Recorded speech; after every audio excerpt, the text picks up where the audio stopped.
ମଙ୍ଗଳା ମାଗୋ ଜୟ ହର ଚଣ୍ଡୀ ତତେ ସୁମରିଲେ ମାଗୋ ଦୁରିତ ଯେ ଖଣ୍ଡି ଆଉ ଘୁରା ବନେ ସୁମରଣା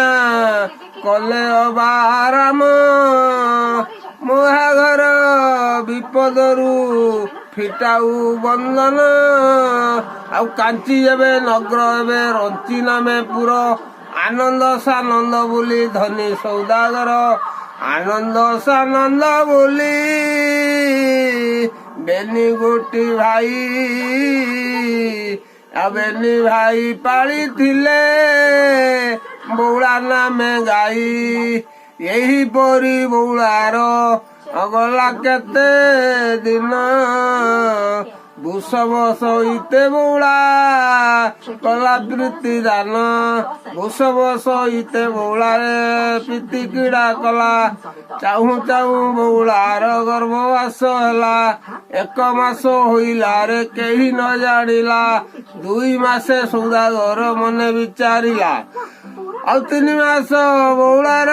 ଆଶୀନ ହଇଲା ମୁଖମଳିନ ମଣ୍ଡଳ ତାହାର ମଳିନ ଦିଶିଲା 4 ମାସେ ବଉଳାକୁ 4 ପାଦ ଦେଲା ଆଉ ନଖ ଯେ ନାସିକା ବିଷ୍ଣୁ ପଞ୍ଜରୀ ଖଞ୍ଜିଲା 5ମ ମାସରେ ତାକୁ ଦେଲା ଜୀବଦାନ